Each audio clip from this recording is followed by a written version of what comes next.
Shalom. First and foremost, I want to give all glory, honor, and praises to Yahweh, Bahashem, Yahweh Shai. Double honors to the apostle elders, a great millstone who rule well. And salutations to all you brothers out there pushing this word in love, truth, sincerity, and humility. Once again, it's the brother Shatir from the Chicago camp, coming back to you with what I hope is another quick and edifying sit down. And today is just going to be a response to the Elder Malcolm's video, Rapture, question mark, question mark. And it's funny how in this day and time that what we call extraterrestrial or UFO phenomenon or anomalies are no longer phenomenons or anomalies. All right, these incidences that people are witnessing across the world are so prevalent that though some people may not be able to explain it, it can't be denied that it happened, because due to this technology, people are able to film these incidences in real time, and it could be spread across the world with the click of a button. And so what people are seeing are really the chariots of the Lord. All right, though they don't have the faith, the understanding, or the vocabulary to describe what they're seeing, this is what they're seeing.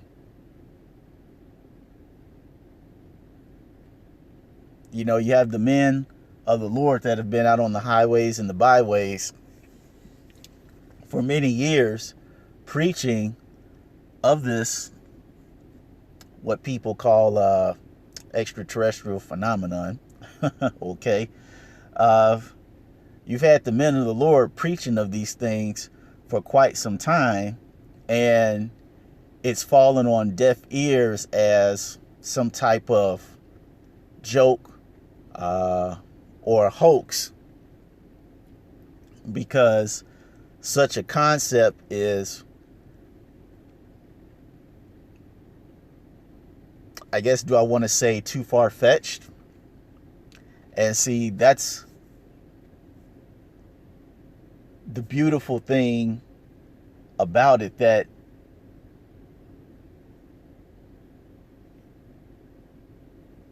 when Yahweh Ba'Shem Yahweh Shai actually does come for us, people will just be in complete shock that this stuff actually did exist, or it does exist. That's why we're going to go to Wisdom of Solomon. I believe it's the 5th chapter. I'm going to start at 1. It says, then shall the righteous man, all right, which specifically are the elect men of the Lord, it says, stand in great boldness before the face of such as have afflicted him and made no account of his labors. All right, that's bad Uncle Esau and all the other heathens. All right, all you have to do is go to Psalm the 83rd chapter. And it says, when they see it, they shall be troubled with terrible fear, and shall be amazed at the strangeness of his salvation, so far beyond all that they looked for. And what's that strangeness of our salvation? The chariots. All right? Because when we see the chariots, we also know that those ICBM missiles are going to be flying. Now, we know that the greatest place of judgment in this entire world is going to be America. That's where the majority of the missiles will be hitting. But there'll be missiles hitting in other places of the world as well. And you have to ask yourself, how, if you don't know where this missile is going to hit, and you're possibly in the location where a nuclear missile is going to hit, what can you possibly do? What could a man possibly do to save himself from such a calamity? And the answer is very simple. It's having the Lord beam you up. Okay? And to prove that, we're going to what do I want first? I think I'll do Isaiah.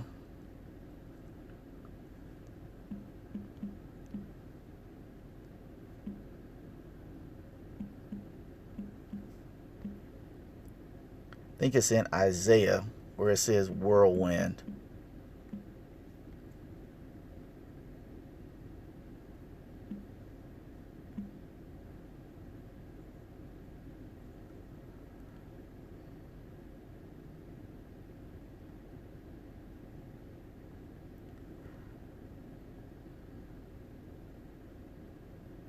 Yeah, Isaiah 66 and 15. And it says, "For behold, Yahweh will come with fire, and with his chariots like a whirlwind, to render his anger with fury and his rebuke with flames of fire." All right. Now you have to ask yourself, what cloud have you seen shoot fire? In your entire life, what cloud have you ever seen shoot fire?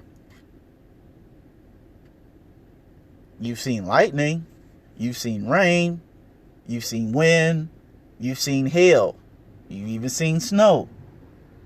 But what cloud have you ever seen in your entire life shoot fire? You haven't. It's a spaceship. It's a chariot. This is how they get these ideas.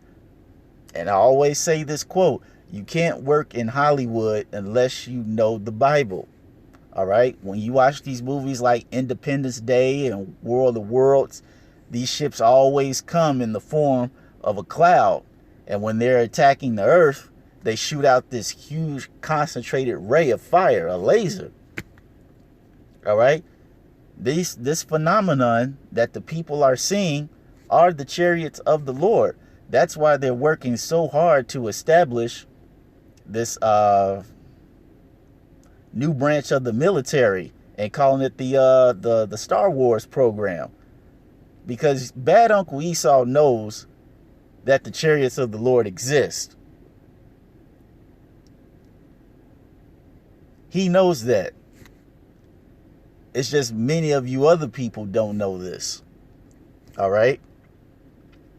And it says, "For by fire and by his sword will Yahweh plead with all flesh, and the slain of the Lord shall be many." All right? This is how we're going to get saved out of here. This is the strangeness of our salvation. Yes, a literal spaceship is going to come down to Earth to beam us up and save us from the nuclear destruction. And I just want to get one more and then close it out. And this is usually one of my favorite scriptures because it's kind of hard to deny that this is what it is. This is Isaiah 4 and 5. And it says, "And Yahweh will create upon every dwelling place of Mount Zion and upon her assemblies a cloud, and a smoke by day, and the shining of flaming fire by night. For upon all the glory shall be a defense." Okay? Now, you have to ask yourself, what cloud can be created that's going to dwell over a certain location that's going to look like smoke by day, fire by night, and be a defense? Now, usually when you're talking about something being used as a defense, it's a weapon. So I ask the question again, What cloud have you seen stay in one location and it was a weapon that provided defense? All right, let's continue. It says, and there shall be a tabernacle for a shadow in the daytime from the heat, and for a place of refuge, and for a covert from the storm and from the rain. Now, on a hot sunny day where there's clouds, you still feel the heat, right? Rain comes from the clouds. So you have to ask yourself, how can a cloud protect you from the sun and the rain when sunlight pierces through the clouds and rain comes from the clouds? The answer is obvious. It's a chariot. When you watch that movie Independence Day, when that chariot came into the atmosphere,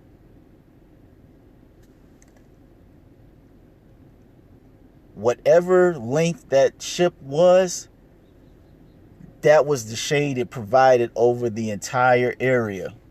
Okay? Where we're in the kingdom, because this is a prophecy that pertains to the kingdom. All right? When we're in the kingdom, there is literally going to be a spaceship to protect us and give us cover from the heat and provide shelter from rain. All right, these are the chariots of the Lord that the elect will, as the Christian mindset calls, be raptured to, for lack of a better phrase. Real live actual spaceships. They do exist. And at the rate this world is going, you all will see them very soon in all their glory, because, hey, the more this thing comes to an end, the more bold these chariots are going to get. So far, so much to the point where, hey, folks are going to believe even before the end comes, like, no, there's no denying that was a spaceship. That's not a Project Bluebeam. That wasn't no hologram. No, that was an actual spaceship. All right? These are the vehicles that the Lord, Yahweh, and Yahweh Shai and the angels move in. And these are the vehicles in which, Lord willing, the elect will get beamed up in very, very soon. So that's all I wanted to say on this. I hope you all were edified. Once again, giving all glory, honor, and praises to Yahweh Ba'Shem Yahweh Shai. Double honors to the apostle elders, a great millstone who rule well. And salutations to all you brothers out there pushing this word in love, truth, sincerity, and humility. With that, we're going to say shalom.